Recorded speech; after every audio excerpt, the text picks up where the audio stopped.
Para as mulheres que são parte da comunidade do projeto Basta Sentir. Seja muito bem-vinda, Mariana Rios. Ai, gente, que apresentação linda!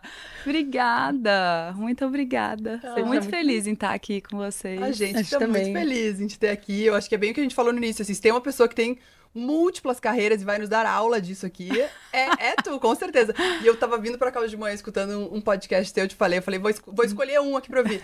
E tinham vários incríveis. E me tocou muito uma coisa que tu falou, que é quando eu falo, eu sinto que parece que conecta na energia das pessoas do que elas precisam ouvir naquele momento. Então, assim, eu tenho certeza que isso vai tocar muito vocês aqui. Se vocês estão nesse podcast aqui hoje, é porque alguma coisa vai fazer sentido pra vida de vocês aí.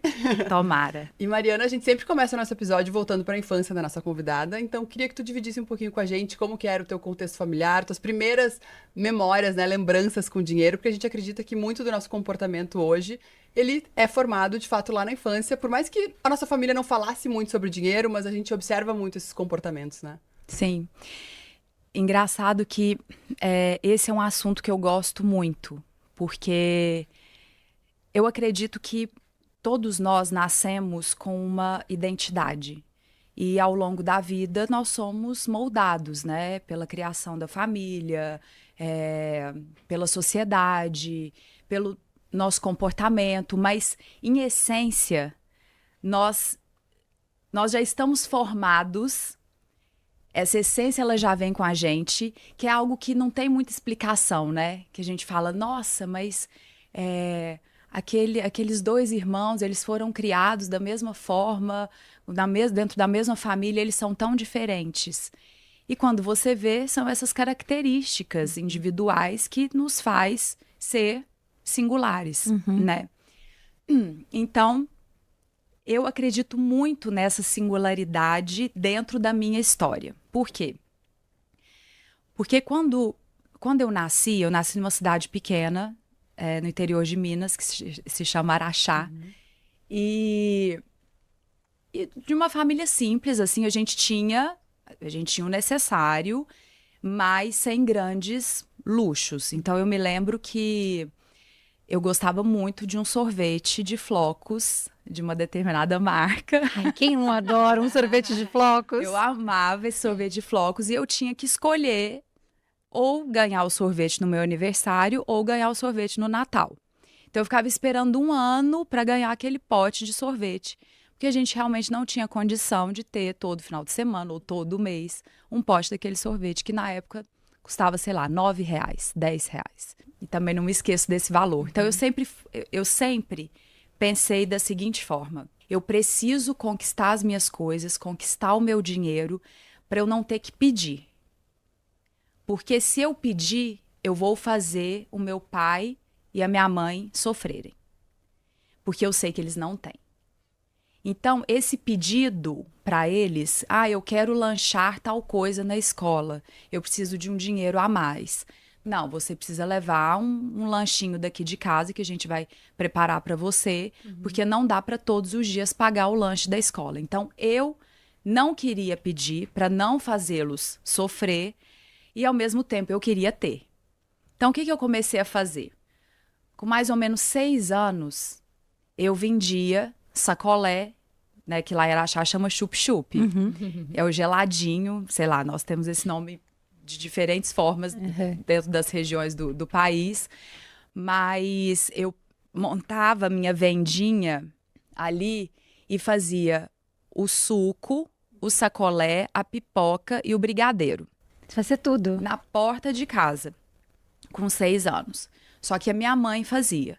Quando eu fiz 7, 8 anos, eu fazia. E aí, com 8 anos, eu já levava para a escola o bombom.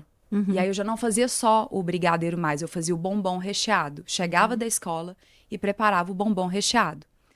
Então, com isso, eu comecei a ter uma noção do dinheiro e de querer ter o meu dinheiro. Porque assim eu fazia o que eu bem entendesse com ele. E isso não veio de ninguém. Não foi uma coisa ensinada, foi algo que nasceu realmente comigo. Então, essa é a explicação que eu dou para a nossa essência, né? como que a gente é, quais são as características que a gente nasceu e como essa sociedade, essa convivência, essa educação nos transforma ao longo da nossa vida. Então, a minha relação com o dinheiro na infância sempre foi de saber e ter certeza que o mais importante na minha vida seria a minha independência financeira. E assim eu fui buscando com que isso acontecesse. Buscando essa noção do dinheiro, fazendo de tudo para conquistar as minhas coisas e ter o meu e não o do outro.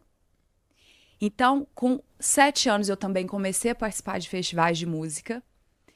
Você já cantava naquela época? Sim. Não porque eu queria o troféu, mas eu queria o prêmio. Olha só! Então, o meu primeiro troféu, o meu primeiro prêmio, ele veio de um festival de música que eu participei e eu queria decorar o meu quarto com papel de parede. E custava R$100 para eu fazer isso. E não tinha como os meus pais fazerem. Então, eu vi um cartaz na escola e falei, opa, o terceiro lugar paga R$100. Então, eu vou mirar no terceiro lugar. E a hora que eu fiquei em terceiro lugar, aquilo foi uma felicidade no dia seguinte. E por isso que eu falo muito do basta sentir. Porque antes de ir lá comprar o papel, eu já tinha ido na loja, eu já tinha mentalizado o quarto, eu já tinha visto aquele papel ali acontecendo, as pessoas colocando, já sabia como que o quarto ficaria. E no dia seguinte que eu ganhei esse prêmio, eu já fui exatamente na vendedora, junto com a minha mãe. Falei, eu vim pegar o meu papel. Que bacana. Então, a minha vida toda foi dessa forma. Eu primeiro sonhei com o desejo, com o que eu gostaria, mentalizei, vivenciei aquilo como se aquilo já fosse um fato. E fui trilhando o meu caminho para que aquele desejo se tornasse realidade. Ô Mari, mas tem uma passagem na tua história que eu acho muito legal, que assim, você começou a trabalhar muito cedo, você tem essa questão de visualizar e já imaginar, mas você também tem um pé no chão, porque quando você foi para o Rio trabalhar como atriz, você também trabalhou com outras coisas ao longo do tempo, certo? Não é que é, assim, você vai plantando muitas coisas ao longo do caminho. Como é que foi viver essa fase? Como é que foi trabalhar, né, e se preparar para ser uma grande atriz, mas também fazer outras coisas? Como é que ficou o sentir nesse lugar? E como é que você organizou financeiramente para chegar lá? A minha história, a minha ida para o Rio é uma loucura, assim. Ela tá bem dentro do basta sentir mesmo. Porque quando eu era criança, eu perguntei para minha mãe como que eu faria para ser uma pessoa famosa. Eu queria ser mãe, como que eu faço para ser famosa? Eu quero estar na televisão, o que eu tenho que fazer? Aí ela, bom, você precisa mudar para o Rio de Janeiro ou para São Paulo, você tem que sair de Araxá primeiro, as pessoas têm que te ver, você tem que fazer um teatro. Aí quando eu posso fazer isso? Ela falou, quando você fizer 18 anos. Então eu passei a minha vida, a minha infância e a minha adolescência esperando os 18. Mas que legal ela falar isso, né? Porque a gente já teve várias convidadas aqui, a Jana até falou isso, que ela falava, vou trabalhar na MTV, e as pessoas da família até falavam, isso não é pra ti, tu vai te iludir. Então, e que legal que ela foi e falou, tem que fazer. Ela fez um plano contigo ali, né? Não, a minha mãe, eu sempre falei assim, mãe, eu vou ter isso. Ela você vai ter o que você quiser. Ai, que amor. Mãe, eu vou ganhar isso aqui, eu vou ganhar esse festival, eu vou ganhar tal prêmio, eu vou colocar o papel de parede, depois eu vou colocar as prateleiras.